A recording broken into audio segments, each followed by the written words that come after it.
Culture. The dictionary defines it as the customs, arts, social institutions, and achievements of a particular nation, people, or other social group. But I like to define culture as what makes you unique, what makes you you. Now, the term culture can have many different meanings to many different people. For some like myself, it may mean the culture of the place where your family originated. For others, it may mean their household culture, like perhaps having movie night every Friday or an annual family trip every summer. Personally, my culture includes being a Punjabi, a Sikh, and an American, all of which I am very proud to be. However, that was not always the case. Just to give you a little bit of background, I am a first-generation American whose family's cultural background is different from what is considered the norm here in the United States. This put me in a bit of a dilemma growing up. I, like any other child, wanted to do whatever it took to fit in. I would dress a certain way, act a certain way, even talk a certain way, all so that I could be perceived as the same as everyone else. The cultural outfits that I am now proud and excited to wear are the same ones that I used to be exceptionally embarrassed by. Like, so embarrassed that I would straight out refuse to wear them. I remember one Sunday, I went to the Gurpreet, the Sikh house of worship. That morning, my parents had essentially forced me into wearing a traditional Punjabi outfit, which can be referred to as a salwar kameez, or as we like to call it, a suit. I reluctantly went to Sunday school wearing the outfit, and then finally, it was time to go home. Or so I thought. No, ladies and gentlemen, I did not get to go home. Instead, we went to Costco. No matter how much I pleaded with my parents to let me stay in the car, they simply would not allow 7-year-old me to sit in the Costco parking lot all by myself. So what did I do? I tried to hide as much of my outfit as possible. I took off my scarf, which is called a chunni in Punjabi, and I hid as much of my top as I could by stuffing it into the jacket that I was wearing.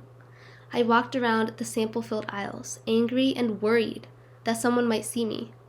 I was so afraid that someone might see me wearing an outfit that my ancestors had worn with such pride and honor. This is one moment in my childhood where I can distinctly remember wanting to be someone different, someone more normal. This strained connection to my culture lasted the duration of my childhood. However, there was a moment in middle school when my perception of my culture changed. When I was in 6th grade, we were asked to give a presentation on our culture. Naturally, when I heard the word culture, my mind immediately thought of my Punjabi culture, my Sikh culture. And so I put all of my effort into making a presentation that would accurately represent these different aspects of who I am. I put images on my slides that looked somewhat similar to this, and I practiced what I was going to say, over and over again. Finally, it was presentation day, and I was very nervous. This was really the first time when I was openly sharing who I was with my peers. As I watched the presentations before me, a sense of dread washed over me.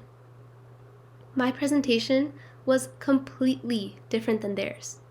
Most people were presenting their culture as having family game night every Saturday or a trip to the mountains every spring break.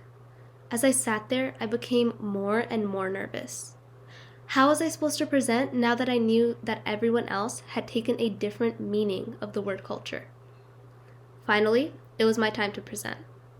I reluctantly walked up to the front of the classroom and began to give my presentation. But as I was presenting, I noticed something. No one was laughing at me. No one was looking at me with disgust or hatred on their faces. In fact, everyone seemed kind of interested in what I was saying. This boosted my confidence a bit, and I was able to make it through the rest of my presentation. At the end of it, everyone, including my teacher, all told me how much they enjoyed my presentation and how interesting it was. Keep in mind that this is a group of 11 and 12-year-olds. After this, I realized that other people were not the problem. I was. I was the one who was so reluctant to show other people who I really was. I was the one making myself feel embarrassed or left out. In fact, I think that everyone else found my culture to be more interesting than I did. I live in one of the most diverse countries in the world, and yet I was not able to embrace my own diversity because of the adversity that I thought that I would face. Now, I would love to sit here and tell you that that one moment changed everything, and that after that I was never embarrassed of who I was again, but really, that's not true. You have to keep in mind that I was still a young child who was just entering my teenage years. What others thought of me still mattered, even though now I wish that I didn't.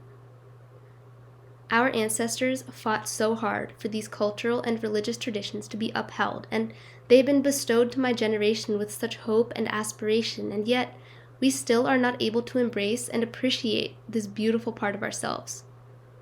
No matter how much my parents tried to teach me and help me grow a strong and prideful bond with my culture, there was always some part of me that could never bring myself to do that. However, a few months ago, I had what I would call somewhat of an epiphany. It was not sparked by anything specific, but I feel that it was rather formed out of years of trying to hide my true self from other people. I realized that this was not the way that I wanted to live my life. I didn't want to live in constant worry of what other people thought of me. I didn't want to disassociate from my own culture because of other people's opinions. I did not want other people's opinions to dictate the way that I live my life. And so from that point on, I have simply stopped caring. Letting go of that fear of what other people are going to think of me has given me newfound freedoms, ones that have allowed me to embrace and be proud of who I am. Remember those cultural outfits that I used to be so ashamed of wearing? If you were to ask me right now to walk into a room full of my peers wearing one of those outfits, I would do it without hesitation. At this point, I realized that I had been living my life wrong. I was ashamed of my religion and my culture and just who I was overall. I tried my very best to fit in with others, not realizing that somewhere along the way, I lost my own identity. I had strayed so far away from my culture, my religion, and who I truly was that I became a completely different person. Every action that I made, everything that I did, was in pursuit of acceptance. Acceptance from other people, my peers. And I now knew that I wanted to make a change. But is this something that we can change? Is it possible for us to let go of this need for social acceptance? According to psychologist Joanna Cannon, the need for acceptance is a human instinct. In fact, this concept of needing to fit in can even be linked back to the early stages of human evolution. Within animal kingdoms, if you do not blend in, you become an easy target for any predators lurking nearby. Because of the fear of being attacked, many animals will try and blend into their surroundings, so as to not attract the attention of any unwanted predators. This basic survival instinct can still be seen today in us modern-day humans. We are experts at blending in with the crowd and fitting into this sort of mold that society has created for us. If you don't fit into the mold, you'll be seen as an outcast. And if you fit too perfectly into the mold, you'll be seen as basic. This concept of needing to fit in, to make yourself blend in with everyone else, is really what has made myself and many others stray away from our cultural identity. However, what most people don't realize is that in pursuit of this acceptance, you may actually lose connection with who you really are.